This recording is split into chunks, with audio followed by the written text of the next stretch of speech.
Listen to me very carefully, because what I'm about to show you with cold, hard numbers is the single most catastrophic military collapse I have ever analyzed in my life.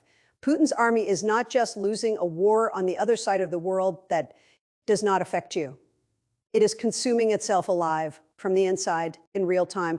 And the numbers coming out of Russia right now are so devastating that even Russia's own people, the propagandists, the nationalists, the Kremlin insiders, are publicly saying what Western analysts have been trying to say for months. Russia is heading for military defeat. 5 consecutive months where Russia has lost more soldiers than it can recruit to replace them. That is not a battle statistic. That is a structural collapse. That is a business running deeper and deeper into negative cash flow every single month with no turnaround plan visible. Anywhere on the balance sheet, I do not care about your feelings about this war. I care about the numbers. And the numbers do not lie. Before I go any further, I need you to do one thing right now. Subscribe to this channel and turn every notification on so what I deliver here, the kind of strategic, numbers-driven analysis of how power actually moves in this world, is the kind. A briefing that costs thousands of dollars in private consulting rooms and gets delivered to people with 8-figure net worths who need to understand geopolitical risk before it hits their portfolios, their businesses, and their supply chains. You are getting it here for free. Hit subscribe, drop a comment with the word collapse so I know who is paying attention, and share this with one person who is still sleeping on what these numbers actually mean. Because the people who understand what is happening right now are going to be positioned correctly when the consequences cascade, and everyone else is going to be blindsided. Now let me show you the architecture of what Ukraine has built, because this is not a story about one battle or 1 week of fighting.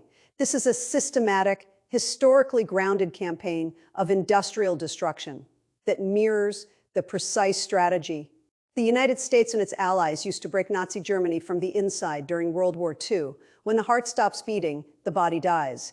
Ukraine identified Russia's industrial heartland as that heart years ago. And in 2026, it has gone from isolated strikes to a relentless, record-breaking drumbeat of destruction that is now producing consequences Putin never imagined possible when he launched this invasion. In March 2026 alone, Ukraine launched more than 7,000 long-range drones into Russian territory. 7,000. That is not a raid. That is a campaign. Those drones hit more than 70 Russian industrial targets, including factories, oil facilities, chemical plants, and military production sites across the entirety of Russia's rear. The commander-in-chief of Ukraine's armed forces confirmed 76 of Russia's military industrial targets burned in March alone as a direct result of this campaign. The average range of Ukraine's deep strikes increased from 608 kilometers in March 2025 to 727 kilometers in March 2026 and 977 kilometers by April 2026. Between March and April 2025, Ukraine executed 3 strikes at distances beyond 1,000 kilometers. The same 2-month window in 2026 saw that number quadruple to 12. The Tuapse oil terminal on Russia's Black Sea coast, one of Russia's most critical export hubs, capable of processing 12 million tons of oil per year, was hit 4 times in 16 days leading up to May 1st. Not once, not twice, 4 times in 16 days. And Russia could not stop a single one of those strikes. That is not bad luck. 36 countries, hundreds of millions of dollars in committed funding, a full 3-pillar accountability infrastructure, and a committee already operational and making structural decisions. This is not a proposal. This is a functioning legal institution. Now, let me give you the complete picture of who is behind this tribunal, because the breadth of the coalition is itself one of the most strategically significant aspects of what just happened and deserves to be understood in full rather than summarized in a headline. The signatory list reads like a comprehensive directory of Putin's European adversaries, anchored by the continent's 4 most powerful nations, France, Germany, the United Kingdom, and the Netherlands, which will host the tribunal in The Hague. But the coalition extends far beyond the major European powers. Andorra, Austria, Belgium, Croatia, and Cyprus are signatories. Denmark, Finland, the Baltic states of Estonia, Latvia, and Lithuania, and the Czech Republic have all signed. Greece, Iceland, Ireland, Liechtenstein, Luxembourg, Moldova, Montenegro, Norway, Poland, Portugal, Romania, Spain, Sweden, and Switzerland have all put their names on the document. Even smaller nations, including San Marino and Monaco, have used the signing opportunity to register their formal condemnation of Putin's actions and their commitment to pursuing accountability. Outside Europe, Costa Rica and Australia have joined the coalition, extending the tribunal's geographic reach beyond the continent most directly threatened by Russian aggression. The European Union itself has endorsed the tribunal, despite the fact that several member states, Bulgaria, Malta, Slovakia, and Hungary, have not individually signed. And Ukraine, whose sovereignty this tribunal exists to defend, is of course a signatory.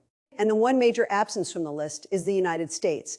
The Trump administration has not signed, apparently prioritizing its mediation role in potential peace negotiations over participation in a legal accountability mechanism that would almost certainly complicate any deal that leaves Putin in power without consequences. However, the list remains explicitly open to new signatories. The net can grow wider. And if the United States ever reassesses its position on accountability versus negotiation, the infrastructure to add American legal weight to this tribunal is already in place and waiting. Stop being a victim of the false narrative that international coalitions are inherently weak because the United States is absent. 36 nations with combined legal frameworks, dedicated funding, and an operational oversight committee represent a legal force that Putin cannot simply veto away. Now I need to explain the specific legal architecture at the heart of this tribunal, because understanding why this court had to be specially created tells you everything about why it is such a significant threat to Putin personally and why existing international legal mechanisms were genuinely insufficient to do what this tribunal is designed to do. The International Criminal Court, the ICC, is the world's standing permanent international criminal court and theoretically the correct venue for prosecuting exactly the kind of crimes Putin and his generals have committed in Ukraine.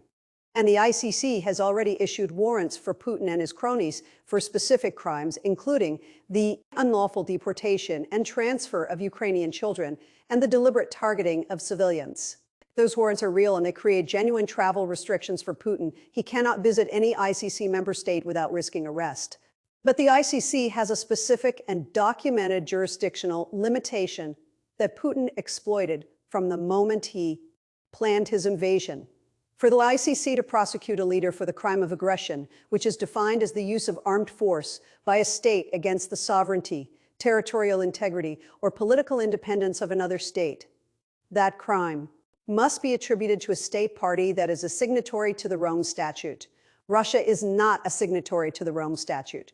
Furthermore, Russia holds a permanent veto seat on the United Nations Security Council, which it can and does use to block any Security Council referral that might otherwise create an alternative path for the ICC to exercise jurisdiction over Russian leaders for the crime of aggression. The judges at Nuremberg called the crime of aggression the supreme international crime, the crime from which all other war crimes flow, because without the initial decision to launch an unprovoked war, none of the subsequent atrocities would have occurred, and the architects of that supreme international crime in Ukraine, Putin, his prime minister, his foreign minister, his generals, and the leaders of nations like Belarus and North Korea that have provided material support to the invasion could not be prosecuted for it by any existing court. The ICC jurisdiction gap was Putin's legal shield. The new special tribunal is specifically designed, funded, and staffed to remove that shield.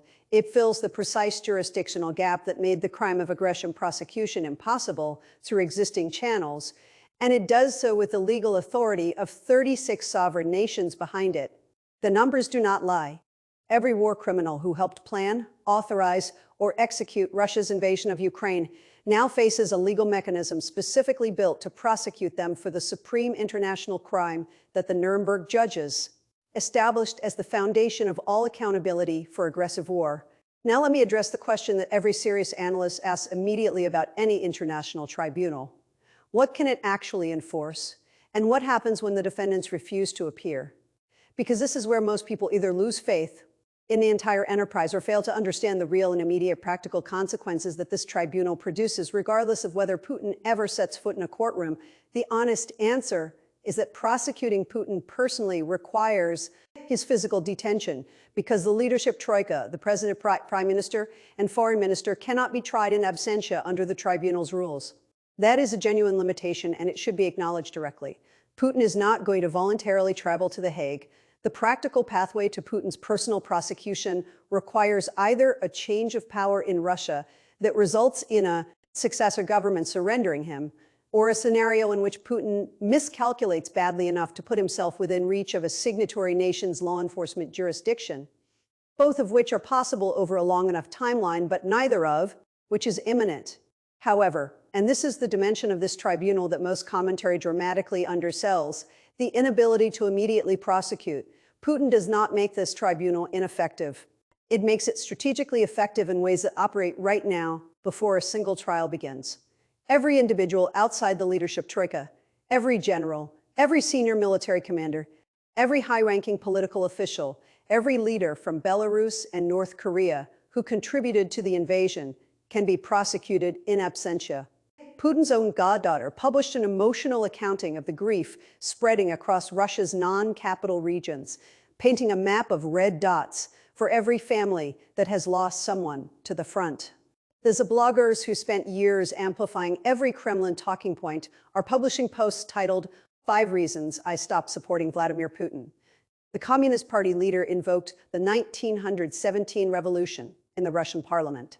Putin's approval rating has dropped for 7 consecutive weeks to its lowest point since the invasion began, when the propagandists stopped propagandizing, when the nationalists stopped nationalizing, when the insider voices start saying the quiet part out loud. That is not commentary on the war. That is the war entering its terminal phase. I want to make sure you understand the complete financial picture of what is happening to Russia's ability to fund this collapse, because the battlefield losses do not exist in isolation. They are being simultaneously attacked from every financial angle as well, and the combined effect is suffocation. Russia's shadow fleet, the collection of aging tankers sailing under foreign flags to circumvent sanctions and funnel oil revenue to the Kremlin, is estimated by the Center for Strategic and International Studies to be generating between $87 and $100 billion per year. That is Putin's primary financial lifeline. That lifeline is now being hunted. Ukraine established a military presence in Libya in late 2025 through an agreement with Libya's internationally recognized government, and it has been operating from at least 2 confirmed bases, including one equipped for launching aerial and naval drones, from which it has already executed strikes against Shadow Fleet tankers in the Mediterranean Sea, more than 2,000 kilometers from Ukraine's borders. The LNG carrier Arctic Medigaz was struck and is still stranded as of this reporting, loaded with 60,000 tons of Russian liquefied natural gas and drifting without power after towing cables snapped. Russia's foreign ministry went on state television to condemn Ukraine, which means they confirmed the strike. Every Shadow Fleet tanker operating in the Mediterranean now does so under the threat of Ukrainian drone strike from Libyan coast. African energy buyers are harder to reach. Tankers must take longer routes. Older, poorly maintained vessels accumulate more wear on longer journeys. The financial noose is tightening from multiple directions simultaneously. The European Union finalized the €90 billion loan package to Ukraine following the removal of Viktor Orban from Hungarian power, $28.3 billion of which is specifically designated for Ukraine's defense industry. Russia's budget deficit has reached $79.5 billion above its 2026 projections in just the first 4 months of the year. Oil revenue is only marginally above the baseline level, calculated at $59 per barrel. Despite prices running higher, Ukraine's defense minister claims that deep strikes have already cost Russia $7 billion in the first 4 months of 2026, more than halfway to the total for all of 2025 in 1/3 of the time. The numbers don't lie. Russia's financial position, its military recruitment position, its air defense position, and its political stability position are all deteriorating simultaneously. There is no single variable that is moving in Russia's favor. There is no cavalry coming. There is only the accelerating arithmetic of collapse. Are you going to be a winner or a loser? I am asking you that question directly, and I want you to answer it honestly, because the world that is being shaped by what I just described to you is going to produce very different outcomes for people, depending on which side of awareness they are standing on. Winners study these numbers before the consequences are obvious. Winners understand that a collapsing military superpower creates energy market disruptions, supply chain reshuffles, geopolitical repositioning and investment opportunities and risks that will not be announced with a 30-day warning. Losers wait for cable news to explain it to them after it has already happened and the smart money has already moved. Russia's army is eating itself alive. The recruitment math is negative and getting worse. The industrial heartland is burning. The shadow fleet is being hunted in the Mediterranean. The inner circle is maneuvering for the post-Putin era. The financial bleeding is accelerating. These are not hypotheticals. These are documented facts expressed in confirmed casualty numbers, budget deficit data, recruitment shortfall statistics, and the public statements of people who were previously Putin's most loyal supporters. Subscribe to this channel. Comment with what you think happens when Russia's recruitment deficit forces full mobilization. Share this with someone who needs to understand the scale of what is happening, because the window to be ahead of these consequences is not infinite. The numbers have already been written. The only question is whether you're going to read them now or learn what they meant later.